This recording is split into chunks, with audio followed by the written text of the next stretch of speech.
আল্লাহ সুবহানাহু ওয়া তাআলা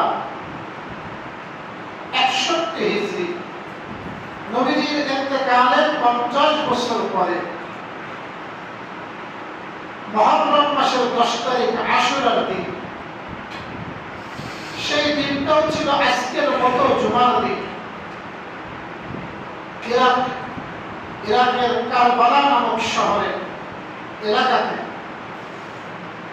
রাসূলুল্লাহ সাল্লাল্লাহু আলাইহি ওয়াসাল্লামের পরিবার টুকরা নাতি, তার পরিবারের 18 জন সদস্য সহ প্রসিদ্ধ মত অনুসারে 72 জন মোট এই দিন ইয়াজিদের বাহিনীর হাতে নির্মমভাবে শাহাদাত বরণ করে। হাসান হুসাইন রাদিয়াল্লাহু তাআলা আনহুমা এদের সম্পর্কে রাসূল কারীম সাল্লাল্লাহু আলাইহি ওয়াসাল্লামের এত বর্ণনা আসছে যে এদেরকে ভালোবাসা ঈমানের অংশ, এদেরকে ভালোবাসা ঈমানের অংশ। নবীজি সাল্লাল্লাহু আলাইহি ওয়াসাল্লাম বলেন, আল হাসান ওয়াল হুসাইন সাইয়্যিদা শাবাব আহলিল জান্নাহ।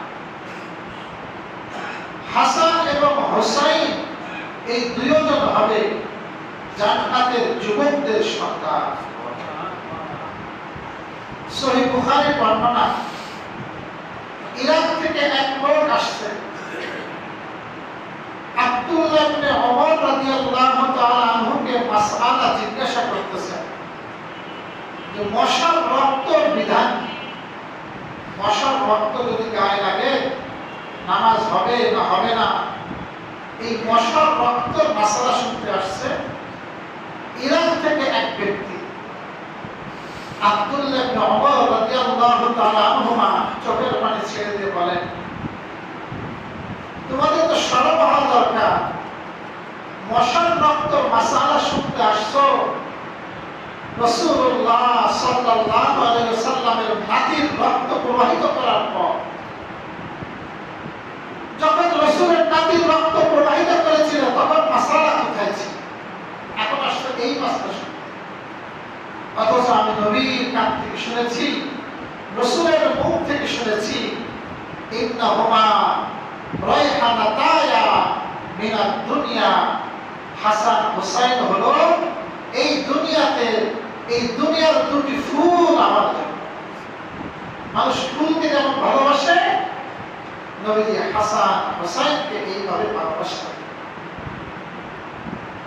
এক মহিলা সাহাবী যাচ্ছেন, দেখে রাসূল চাদর মুড়ি দেওয়া, চাদরের ভিতরে যেন কি।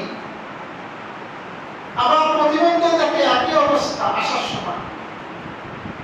তো নবীজি জিজ্ঞাসা করছেন, হুজুর চাদরের ভিতরে? রাসূল চাদরটা খুলে দিয়েছেন।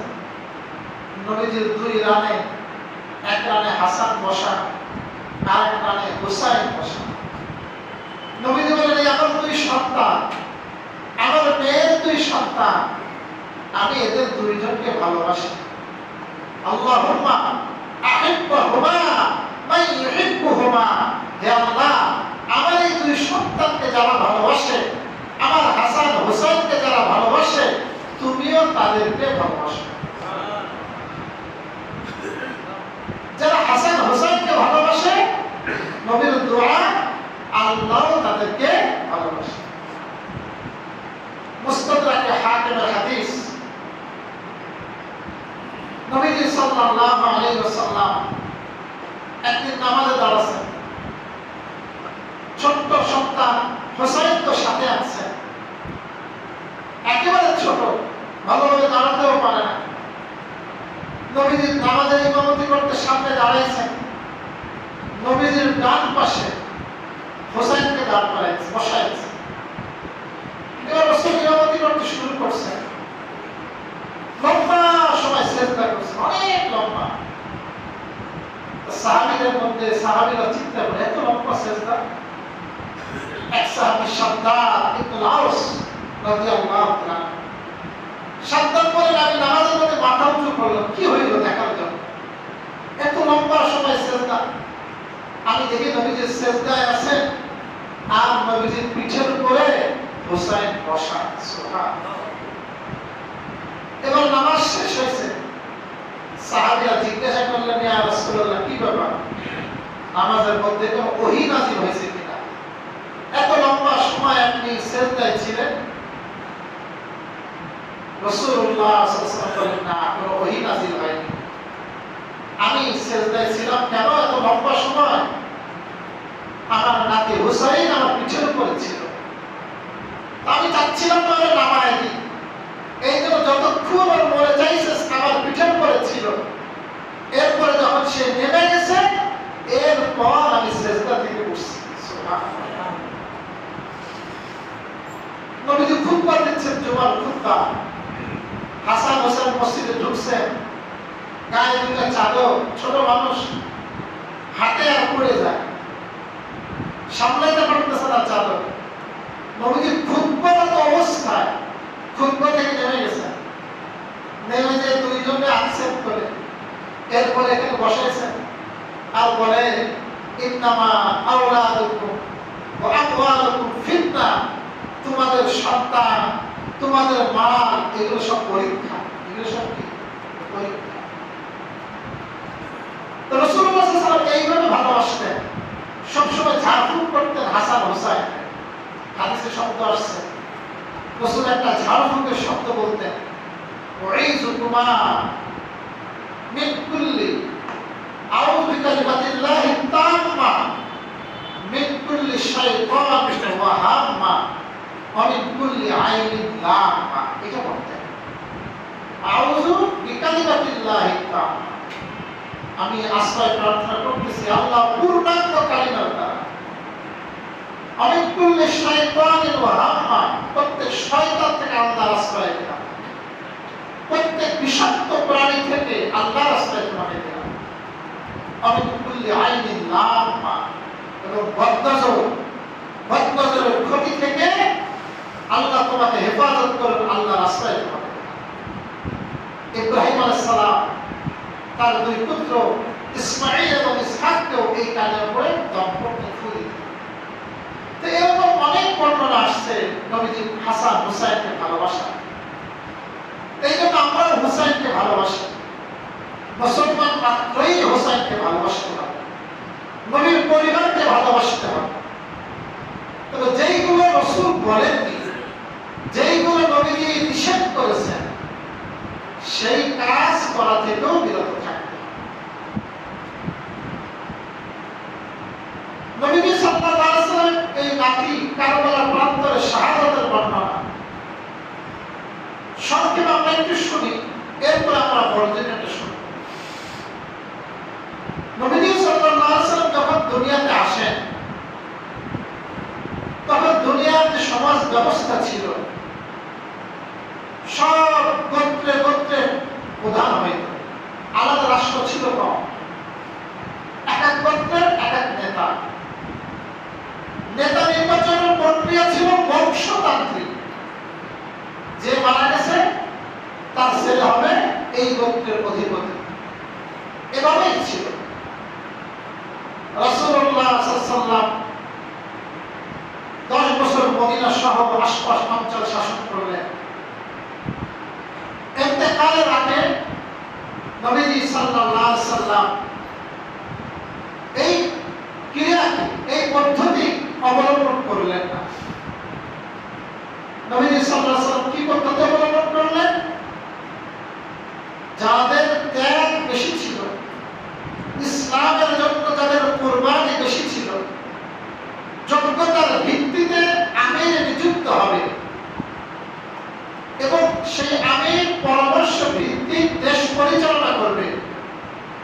দেশ পরিচালনায় কোনো ত্রুটি হলে জনগণ তার প্রতিবাদ করতে পারবে, এরকম একটা সিস্টেম রাসূলুল্লাহ সাল্লাল্লাহু আলাইহি ওয়াসাল্লাম চালু করলেন। ইন্তেকালের পর ঘোষণা করে গেলেন না কে হবে আমার পরবর্তী আমির। প্রাথমিক পর্যায়ে কিছুটা মতৈক্য হয়েছিল, আনসাররা বলল আমরা হব, মুহাজিররা বলল আমরা হব। এক পর্যায়ে সবাই মেনে নিল সিদ্দিক আকবরের নেতৃত্ব। নবীর জীবন দশায় 17 ওয়াক্ত নামাজ ইমামতি করেছেন আবু বকর সিদ্দিক। গায়ে শহরে রাসূলের 3 সাথী ছিলেন। একেবারে প্রথম মুসলমান হয়েছে, হিজরতের সাথী ছিলেন, সকল যুদ্ধে নবীর সাথে ছিলেন।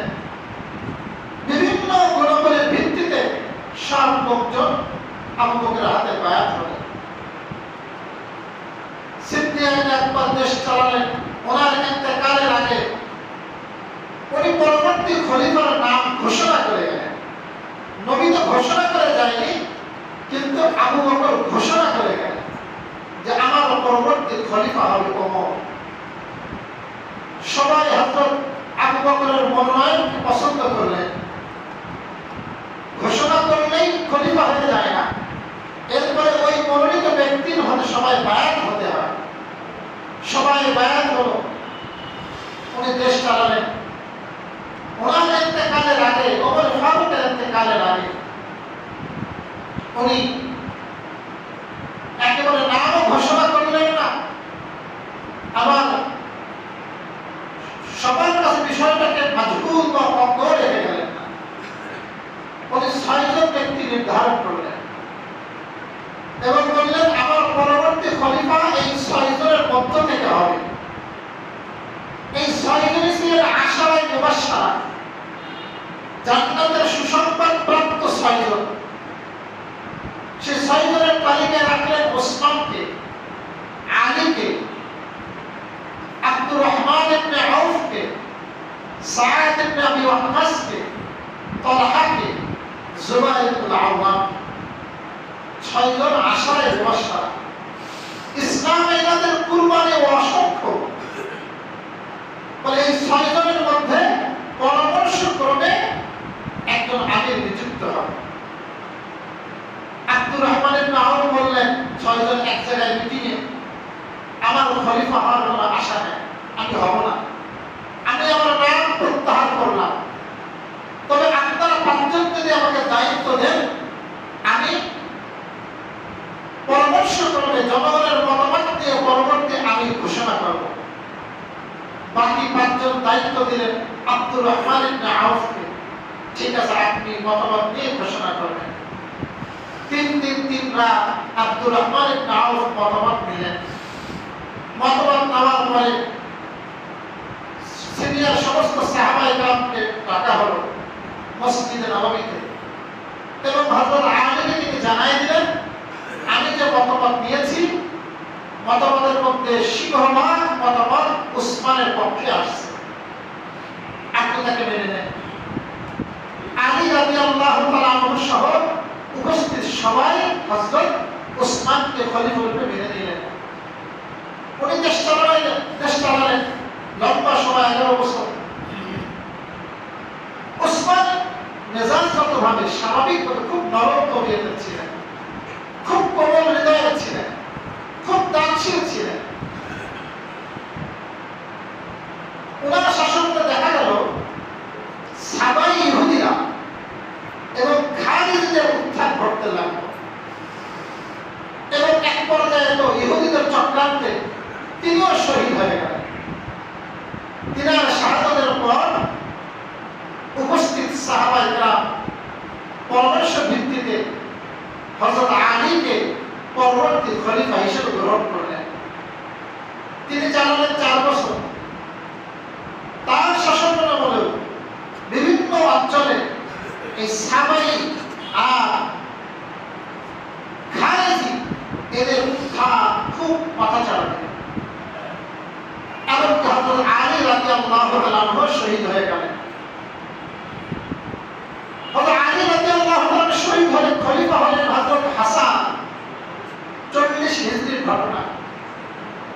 হযরত হাসান খলিফা হলেন।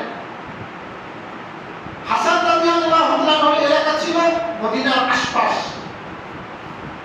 আর তখন মুয়াবিয়া রাদিয়াল্লাহু তাআলা থাকতেন সিরিয়াতে। গোটা সিরিয়া তার দখলে ছিল। এটা হযরত আলীর শাসনামল থেকেই ছিল।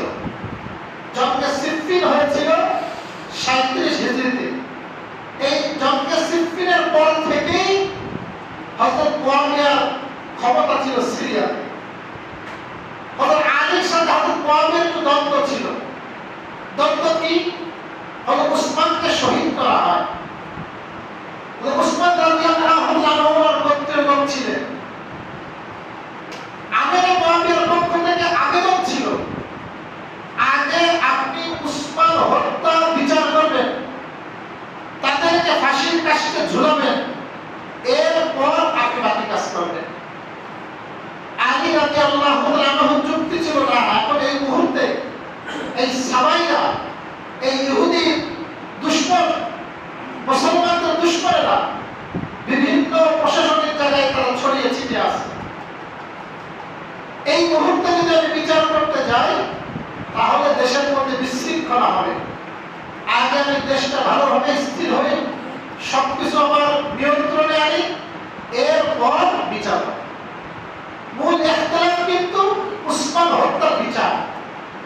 দেখেন আমাদের দেশেও হয়, একদল বলে আগে হাতি হত্যার বিচার চাই, বলে না, আগে আপনি হাতি হত্যার বিচার করবেন। আরেকদল বলে না, আমি পরে দেখা যাবে, আগে দেশ সাহস সামলায়। তা দুজনের যুক্তি ছিল। মুয়াবিয়া রাদিয়াল্লাহু আনহু যুক্তি ছিল আগে হত্যার বিচার করতে হবে। ওনার পক্ষেও কিছু সাহাবী ছিলেন।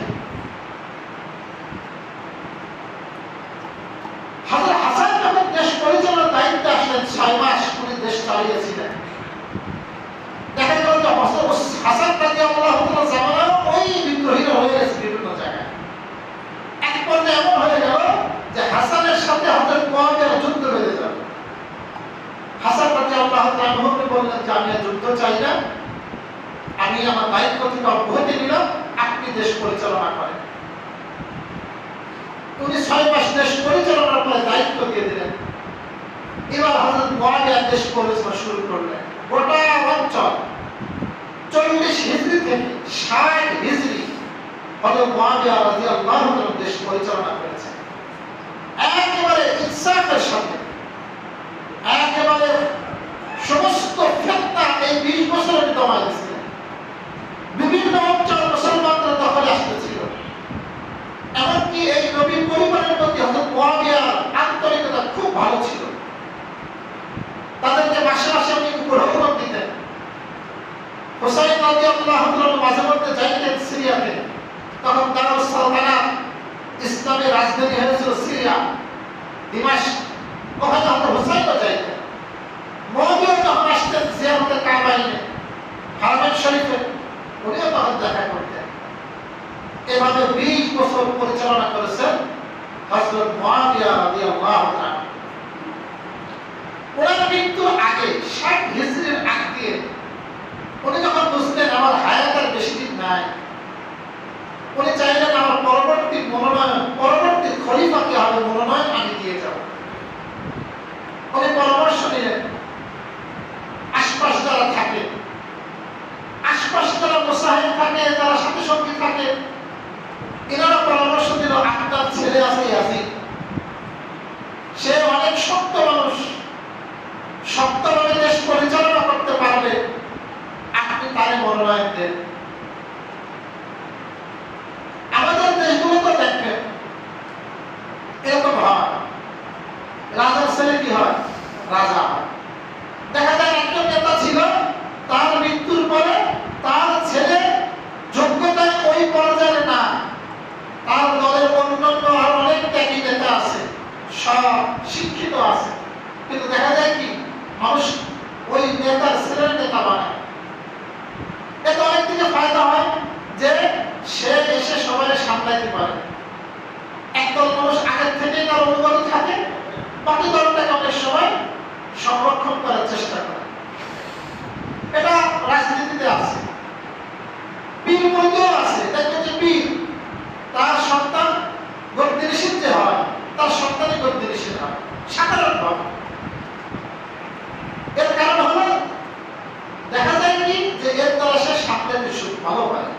আমাদের প্রধানমন্ত্রী তার সন্তানকে মনে করেন দাঁড়িয়ে ক্যান্ডিডেট, আর তার দলে আরেকজন বিদ্রোহ ঘোষণা আমি হবো ক্যান্ডিডেট, এখন ভোট হবে যে বেশি হবে ক্যান্ডিডেট, কেউ বেশি ভোট পাবে বলে প্রধানমন্ত্রী সন্তান পাবে, তার দলের অধিকাংশ তারই ভোট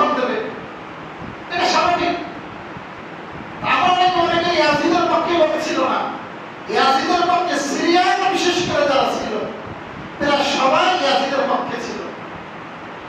এবং সে মুয়াবিয়াকে তারা বুঝাইছিল আপনি তাদের মনোনয়ন দিয়ে যান, যার কারণে হযরত মুয়াবিয়া রাদিয়াল্লাহু তাআলা আনহু সে তো জানতো না ইয়াজিদ ভবিষ্যতে এই কুকর্ম করবে, এই অন্যায় কাজ করবে, তার তো জানা ছিল না গায়ে।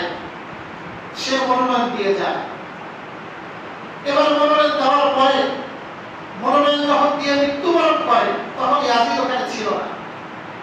ও বাড়িতে আসার আগেই মুয়াবিয়া দাফন কাফন হয়ে গেছে। ও খলিফা হওয়ার পরেই প্রথমেই ওর জুলুমের পথ বেছে নেয়। নিয়ম ছিল যারা বায়াত হবে, যারা বায়াত হবে না ওদেরকে সময় দেওয়া হবে, ওরা নিজেরা চিন্তা ভাবনা করবে, 2 দিন 5 দিন 2 মাস 6 মাস সময় নেবে, এরপরে বায়াত হবে। কিন্তু ও আক্রমণে চলে গেল। যারা যারা বায়াত হবে না জোরপূর্বক তাদের থেকে বায়াত নিতে হবে এবং বায়াত নিয়ে শুরু করে দিল। সিরিয়ার সবাই তো বায়াত হয়েছে, কিন্তু মদিনার অসংখ্য সাহাবায়ে কেরাম, অসংখ্য তাবেঈন এরা বায়াত হতে বিরত থাকলেন। মক্কার অনেকেই বিরত থাকলেন। হুসাইন রাদিয়াল্লাহু তাআলা মক্কায় মদিনায় থাকতেন।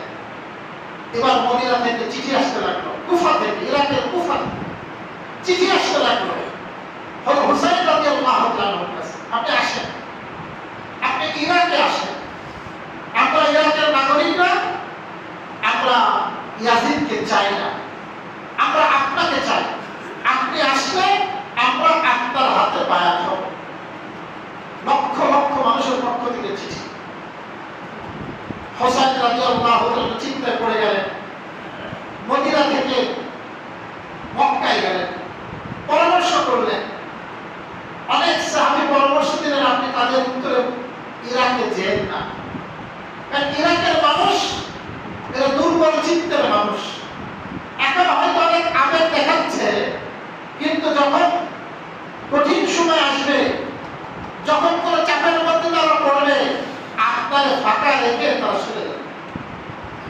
আর এর বিরুদ্ধে সিরিয়ার মানুষ যারা ইয়াজিদের পক্ষে আছে, এরা হলো মানসিকভাবে খুব দৃঢ়, এরা মজবুত, এরা যোদ্ধা, আপনি তাদের চিঠির উত্তরে যেন না। তারপর হুসাইন রাদিয়াল্লাহু তাআলা বললেন, বারবার আমাকে তারা চাচ্ছে, আমি তাদের ডাকে সাড়া না দিয়ে কেমনে থাকি। এরপর হুসাইন রাদিয়াল্লাহু তাআলা তার পরিবারের কিছু সদস্য নিয়ে, তার অনুসারী কয়েকজন ব্যক্তিকে নিয়ে উনি ইরাকে যাওয়ার মনস্থ করলেন, রওনা হলেন। তবে হুসাইনের যুদ্ধ করার ইচ্ছা ছিল না। যুদ্ধ থাকলে তো উনি সাহাবায়ে কেরামের টিম নিয়ে যাইতেন, অনেক সৈন্য সামর্থ্য নিয়ে যাইতেন। মাত্র ওনার পুরা দলের মধ্যে লোক সংখ্যা কত? কেউ বলে 50, কেউ বলে 72, কেউ বলে 80, এই 100-র মধ্যে লোক সংখ্যা। এই লোকদেরকে তিনি নিয়ে রওনা হলেন। রওনা হওয়ার আগে হুসাইন রাদিয়াল্লাহু আনহু ওনার চাচাতো ভাই মুসলিম ইবনে আকিল ওনাকে পাঠালেন পরিস্থিতি পর্যবেক্ষণের জন্য। উনি গেলেন, দেখেন কুফার গভর্নর নু'মান ইবনে বাশীর নরম মানুষ, নরম গভর্নর, এবং হুসাইনের পক্ষে তিনি নিশ্চুপ, যদিও ইয়াজিদের পক্ষ থেকে গভর্নর, সে আন্দোলনকারীদেরকে কোনো প্রকার চাপ সৃষ্টি করে না। 12,000 লোক বায়াত হয়ে গেছে হুসাইনের পক্ষে। মুসলিম আকিল চিঠি লিখলেন, ভাই আপনি আসেন, ইরাক আপনার জন্য অনুগ্রহী। উনি চিঠি পেয়ে তখন রওনা দেন। ওদিকে ইয়াজিদ নু'মান বিন বাশীরকে বরখাস্ত করে বড় শক্ত হৃদয়ে ইবনে জিয়াদ ওকে গভর্নর বানায়। ও গভর্নর হয়েই মুসলিম আকিলকে নির্মমভাবে শহীদ করে। ওর অনুসারীদেরকে সব একে একে গ্রেফতার করে হত্যা করে। দেখা গেল যারা লক্ষ লক্ষ মানুষ হুসাইনের পক্ষে স্লোগান তুলতেছিল, আর মাঠে মাঠে কোনো লোক পাওয়া গেল না, পুরা খালি। হুসাইন চলে আসছে, কারবালা পর্যন্ত চলে আসছে। ইয়াজিদের পক্ষ থেকে হুকুম আসলো, খবরদার সে যেন কোনো ক্রমে কুফায় প্রবেশ করতে না পারে। ওয়াইদুল ইবনে জিয়াদ তার সৈন্যবাহিনী পাঠালো, ওমর ইবনে সাদের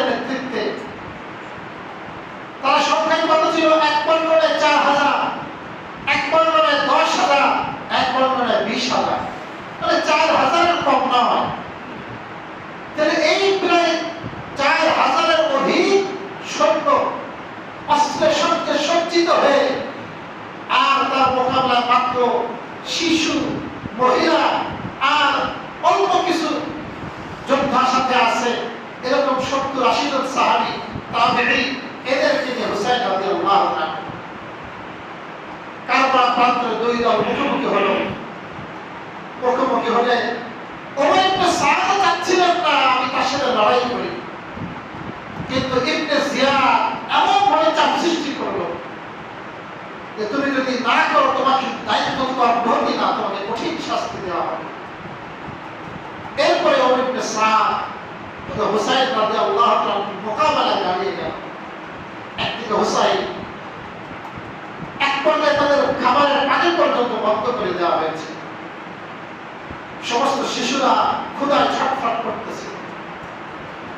হুসাইন রাদিয়াল্লাহু তাআলা আনহুকে তারা অনেকভাবে আকর্ষে বর্ষণা স্বীকার করার চেষ্টা করেছিল, কিন্তু হুসাইন রাদিয়াল্লাহু বলছিলেন না, আমি তোমাদের হাতে বর্ষণা স্বীকার করব না। হ্যাঁ, আমি ইয়াজিদের কাছে যেতে রাজি আছি, তার সাথে কথা বলব, আমি মদিনায় ফিরে যেতে রাজি আছি, আমি অন্য কোনো অঞ্চলে যেতে রাজি আছি, কিন্তু তোমাদের কাছে আমি আত্মসমর্পণ করব না। ওরা তীর মারতে লাগলো। হুসাইন রাদিয়াল্লাহু আনহু পরিবারের একে একে সব সদস্য শহীদ হতে লাগলেন। 18 জন আহলে বাইত শহীদ হয়েছিলেন।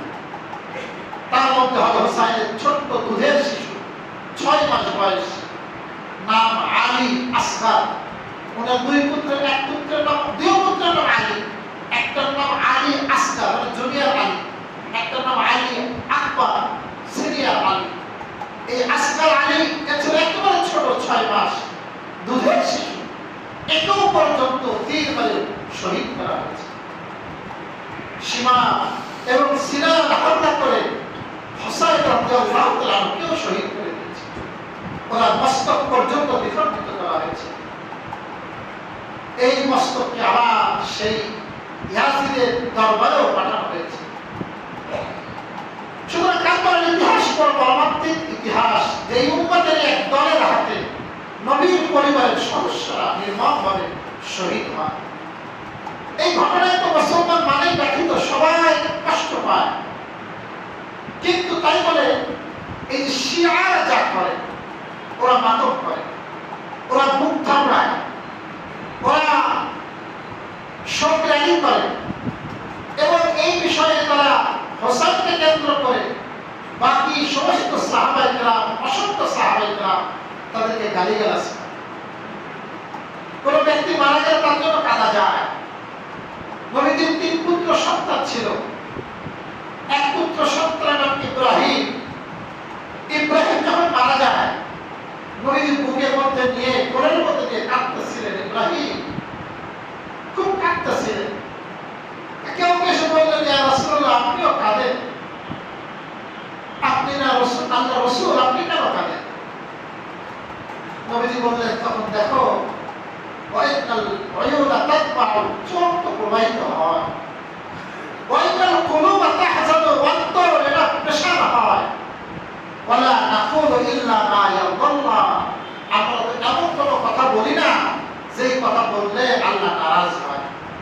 আল্লাহ নারাজ হয় এমন কোনো কথা বলা যাবে না, সত্য কথা বলতে হবে। ওয়াইন্না লা ফিরাকা ইয়া ইব্রাহিম লামাহজুনুন, ও ইব্রাহিম, তোমার বিদায়ে আমরা বড় ব্যথিত, বড় মর্মাহত। তো চোখ দিয়ে পানি ছাড়া, অন্তরে কষ্ট নেওয়া, এগুলো শরীয়তে যায়, এগুলো মানুষ ঠেকাতে পারবে না। এটা সৃষ্টিগতভাবে আল্লাহ পাক দিয়ে দিয়েছে মানুষের। কিন্তু মুখ থাপড়ানো, পিঠ থাপড়ানো, রাসূলুল্লাহ সাল্লাল্লাহু আলাইহি ওয়াসাল্লাম বলেন, লাইসা মিন্না মান যারাদাল হুদুদা ওয়া শাক্কাল জুয়ুবা ওয়া দাআ বিদা'ওয়াল জাহিলিয়া। যারা মুখ থাপড়ায়, যারা কাপড় ছেড়ে, যারা জাহিলিয়াতের মতো স্লোগান দেয়, এরা কেউ আমার উম্মতের অন্তর্ভুক্ত না। সূরা কাহফে 103 নম্বর আয়াত আমি তেলাওয়াত করেছি। আল্লাহ সুবহানাহু ওয়া তাআলা বলেন, কুল হাল নুনাব্বিউকুম বিল আকসারিনা আমালা, হে রাসূল বলে দিন, আমি কি তোমাদেরকে সংবাদ দিব আমলের ক্ষেত্রে সবচেয়ে ক্ষতিগ্রস্ত কারা, সবচেয়ে ক্ষতিগ্রস্ত কারা? আল্লাহ নিজেই বলতেছেন, আল্লাযীনা যাল্লা সাইয়ুহুম ফিল হায়াতিদ দুনিয়া, যারা এই পার্থিব দুনিয়া আমল করে আমলগুলো নষ্ট করছে। ওহুম ইয়াহসিনুনা আন্নাহুম ইয়াহসিনুনা